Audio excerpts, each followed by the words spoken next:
तुला राशि, जुलाई का महीना, सन 2023।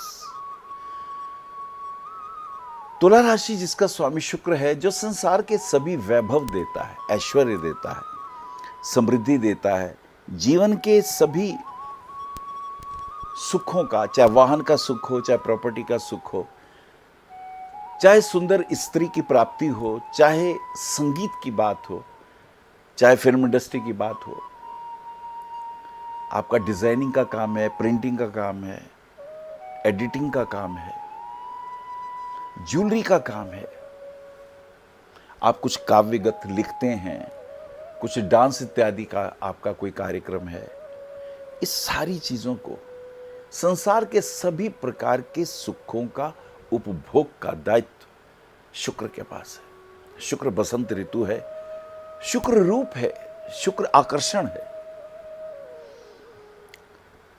ऐसी तुला राशि जुलाई के महीने में क्या प्रभाव रखती है? अगर हम ध्यान से देखें तो तुला राशि पे इस वक्त केतु और गुरु और राहु की दृष्टि है। गुरु इस वक्त मेष राशि में राहु के साथ है, इसे चंडाल योग भी कहते हैं। शनि पंचम भाव में है और वो भी मूल त्रिकोण राशि में है। बुध आदित्य योग भाग्यस्थान में है, शुक्र दशम में है। लग्नेश का दशम भाव में होना सुख सुविधाओं को प्राप्त कराने का ये योग बनता है। केंद्र में दशम भाव सबसे श्रेष्ठ, आकाश के उच्चतम आयामों को छूने वाला भाव है ये। आइए देखते हैं कैसे कैसे योग है। बुध आदित्य योग नवम भाव में, यानी भाग्येश और एकादशेष की युति। भाग्य साथ देगा, आय बढ़ेगी, इनकम के स्रोत बढ़ जाएंगे, ये योग। और इसके ऊपर कोई पाप प्रभाव भी नहीं है। केतु की एक दृष्टि अवश्य है, तो केतु की दृष्टि मंगल की तरह, ऐसे शास्त्रज्ञ कहते हैं। और मंगल आपका सप्तमेश और द्वितीयेश होकर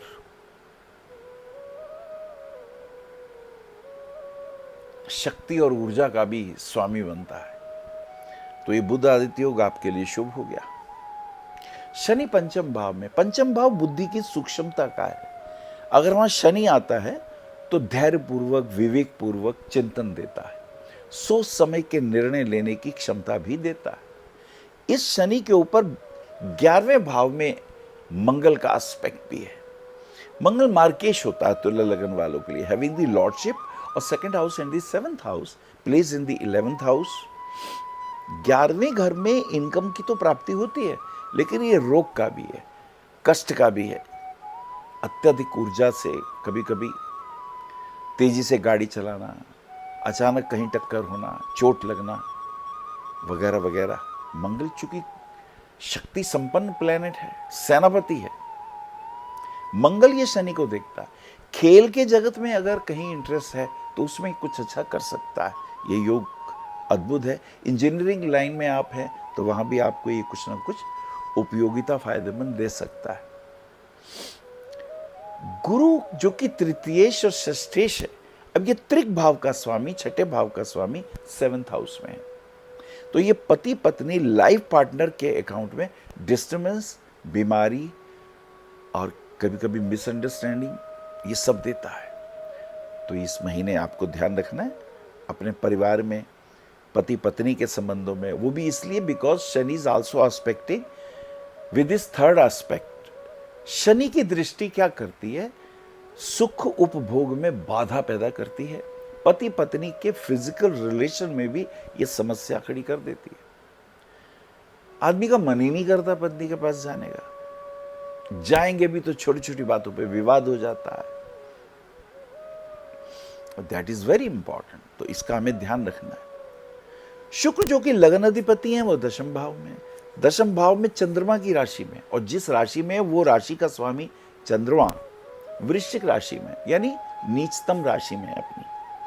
तो शुक्र का दशम भाव में होना महिला के द्वारा कोई सहयोग प्राप्त हो, जॉब के सिलसिले में प्रमोशन हो जाए, या उनके एसोसिएशन से कुछ आपको लाभ हो जाए, ये योग प्रबल है। राहु और गुरु की युति जो कि 7th हाउस में आ रही है, तो कहीं ना कहीं त्रिक भाव का स्वामी यदि पंचम भाव के साथ एसोसिएट हो जाए, अब देखिए पंचम भाव का स्वामी शनि है और वो शनि देखता है त्रिक भाव के स्वामी, छठे भाव के स्वामी गुरु को, and Guru is place in the 7th house. तो ये योग कोई बहुत अच्छा नहीं है। इस योग में कष्ट आ सकते हैं। अवैध संबंध, अनैतिक संबंधों से अपयश प्राप्त करने का भी योग है। Be careful. जो बात छुपी हुई हो वो प्रकट हो जाए, बदनामी हो जाती है और ऐसे में फिर परेशानियां बढ़ जाती है। इसका ध्यान रखने की बात होगी। आइए देखते कौन कौन से ग्रह मित्र हैं और कौन कौन से मित्र नहीं हैं।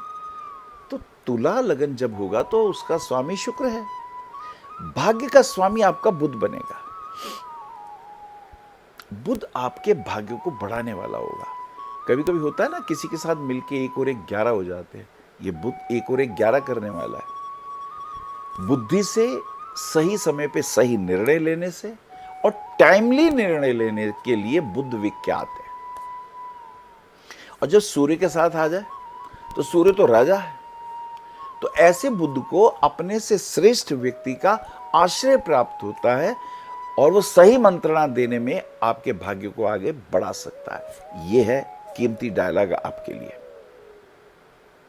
अच्छा, शनि चतुर्थेश और पंचमेश तो हैं, पर शनि का एस्पेक्ट अब एक तो 7th हाउस पे जा रहा है। आपके पार्टनर्स का जो हाउस है वहां शनि का एस्पेक्ट है। इनकम के घर को जा रहा है और आपके 2nd हाउस पे जा रहा है। 2nd हाउस और 2nd हाउस का स्वामी मंगल, दोनों पे शनि का एस्पेक्ट है। आर्थिक दृष्टिकोण से लाभ प्राप्ति की योग